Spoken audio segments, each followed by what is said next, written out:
Good morning, it's Jeff Christian from CPM, New York. It's about 11 a.m. on Friday, the 28th of May, the last trading day of May, and going into a 3-day holiday weekend in Europe, the UK, and the United States. So I wanted to talk a little bit about our short-term market views, really for the next couple of weeks, as reflected with our trade recommendations. And the next couple months, the next few months, we have been talking about the potential for some price weakness in gold and silver during the second and third quarters. And looking at what's been going on in the market, we're modifying that a little bit. And I wanted to talk about that as well as platinum and palladium. And then I also will talk about challenge your assumptions, which is the name that we've given and are using for the forums and question and answer periods that we are going to do on a quarterly basis for our paying clients. Right now, at the end of May, the economic environment is particularly unsettled. There's a lot of positive economic things going on, and it's not quite clear how things will shake out. We've seen increased volatility in the US dollar exchange rate, and we've seen some very interesting volatility this week in US Treasuries, focusing on the 10-year bond. Our expectation is that that volatility is going to continue and that it may stimulate some increased investment demand for gold and silver because of the uncertainties surrounding it. And the volatility in the dollar and interest rates reflects issues that people are wrestling with in terms of how strong the economy is going to be and whether or not inflation is going to be a problem. We continue to agree with the Fed, the Treasury, and other mainstream economists that the inflationary pressures we're seeing right now are pretty much transitory. A lot of them have to do with supply chain disruptions as a consequence of the lockdown and the pandemic. And our expectation is that the inflationary data that you're seeing with a pickup in some sectors of the economy probably are transitory and will probably pass away over the next few quarters as the US and other major economies sort of get back to normal. That said, our expectation is that many market participants will continue to have expectations of higher inflation, and they will be trading assets, including gold and silver, based on their inflation expectations, regardless of whether those expectations prove out to be true. And so we're expecting some upward strength and support in gold and silver prices due to those inflation expectations. Now, putting all that together, it sounds kind of bullish, but we're also going into the summer months. We're also going into a period of economic recovery. I don't think we're at the point of economic expansion in the United States. And we're going into a period of seasonal weakness, both in fabrication demand and investment demand. And we're also seeing improved supply of many investment sized products for gold and silver. Our expectation is that there could be some short-term weakness in gold and silver prices. And we've been talking about that for several months. Yeah, well, really for a year, that you could see some weakness in prices May, June, July, August, September, into September. Looking at the way prices have been, over the last 2 years, we've seen strong increases in gold and silver prices in July. They dissipated once the August COMEX gold futures contract has rolled forward. But what we've seen in the past 2 years is investors going long in anticipation of rising prices as that August open interest has to roll forward into forward months. And then once that August roll is over, the prices come off. So our expectation is that the price of gold could drop down to 1880, 1875 over the next week or two, and we could see prices go back to 1850 or even lower. And frankly, those prices, gold was probably 1850 12 trading days ago. So that's not a particularly dramatic decline, but we're looking for some weakness in June.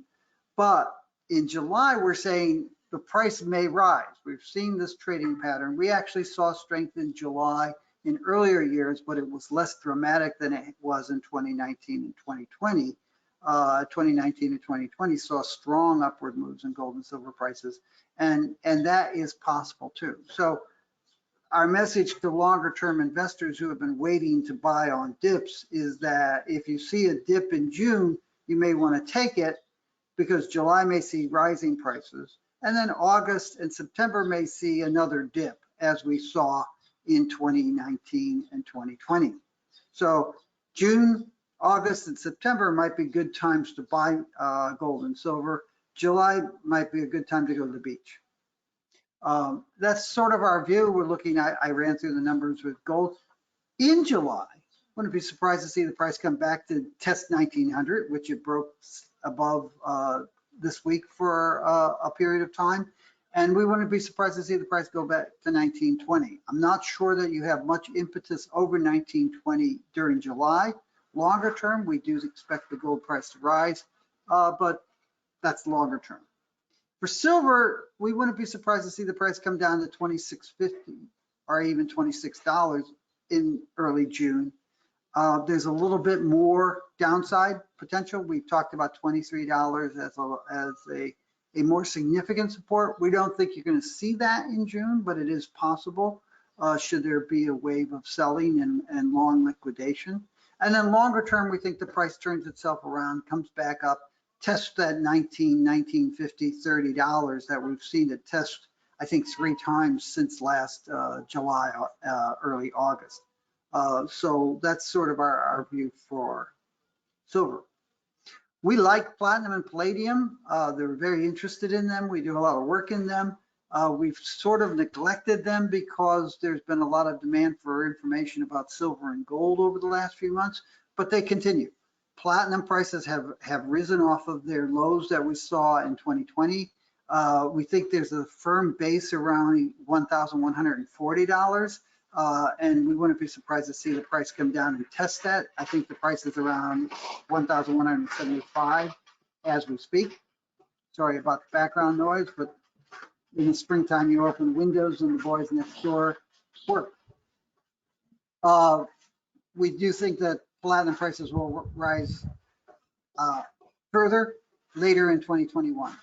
Palladium prices, meanwhile, are very high. They have started to come off of their highs.